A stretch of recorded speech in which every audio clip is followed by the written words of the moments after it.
back to In the Can. We're starting the show out today with Kristen Feely. She is Director of Labs here at the Sundance Film Festival. And Kristen, actually there's more to your job than just Director of Labs, right?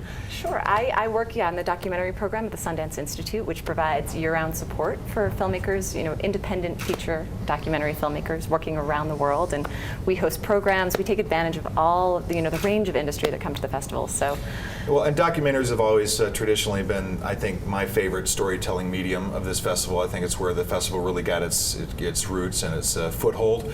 But we're doing so much more with documentaries now. We're talking about social entrepreneurship, even, to where storytelling can affect change. And we're here with Chris Underhill from Basic Needs and Kevin Hissey from Vision Spring. Thanks for joining us. And two living examples, really, of what social entrepreneurship can do by way of storytelling to make the world a better place.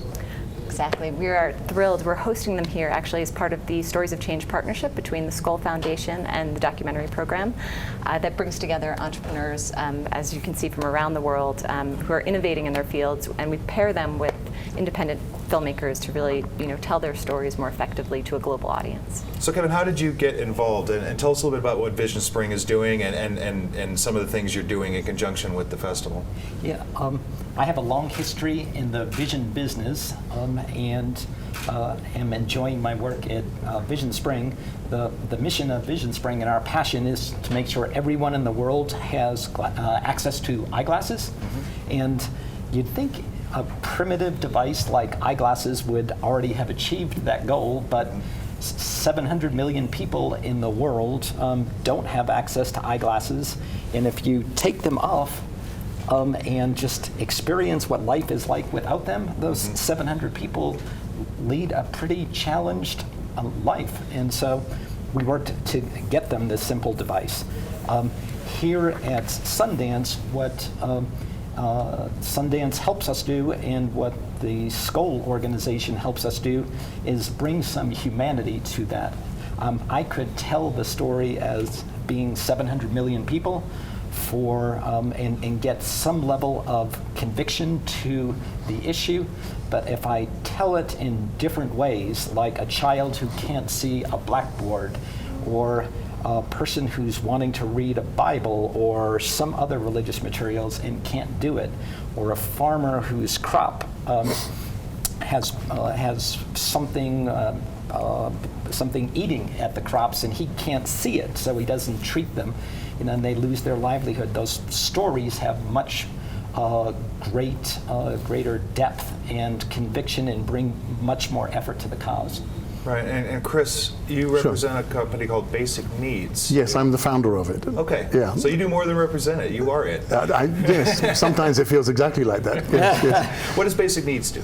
We work in the field of mental health in developing countries. I was really astonished when I learned that mental ill health is becoming the leading cause of disability. Many people don't know that, and by 2030 we're going to be in a situation where it will literally be the majority disability in the world, the leading burden of disability. And so I felt that it was really important to start to get mental health onto the agenda. And as you can imagine, storytelling is a great way to do it, to tell the story of individuals, to tell my story for that matter, but to tell the story of individuals and to really try to bring home the message. And I think you both really nailed it on the head when you put a face to this, when you put a personality to it, when you're talking about the farmer, or when you're talking about someone specifically. Yes. That's what really kind of brings it to life for us and Yes. maybe facilitates the change that we're looking for, right? Exactly, and there are many different ways to do it. You can have a feature film, or you reach audiences now through social media, and so we're lucky that we have filmmakers that, in trying to distribute their own films, they're sharing the techniques that they've learned with these organizations to really tell their stories more effectively. So let's talk about the festival this year. I know that there's a number of films this is actually part of the programming, right? So these films are actually grouped together with the purpose of social entrepreneurship. Is that right? Well, it sort of runs in parallel to the festival. Okay. So as part of the partnership, we had actually funded 10 films, but right now they're here working with filmmakers that maybe have been part of the festival in years past, and they're Oscar-nominated, really wonderful filmmakers. Pete Nix, who had done The Waiting Room, that was nominated for an Oscar last year. years paired to work with them. So hopefully, some of the things that they produce will be seen in future years. So basically, this whole process starts very early in the game, right? You see promising filmmakers and promising stories that represent some of the social issues that we're talking about today. We put some money into it. We give these filmmakers the tools they need to tell these stories, and then we kind of nurture those stories along to the point where we can show them in parallel with the festival. Yeah. Exactly. And after all, a message, a fairly complex message, like about mental health and a resource-poor context, such as in countries in Africa and Asia and so on. You have to take a film and you have to embed it in a whole series of other messages and techniques, it seems to me. And so being able to have the time, thanks to Skoll and indeed the festival here, thanks to them to be able to stand back and really craft all of that. A, it's been a revelation, and B, it's been really interesting and useful for us. The talent being spent on our causes this week is just enormous. Exactly. So Right. the help is so much appreciated, and it's going to enable us to do much more.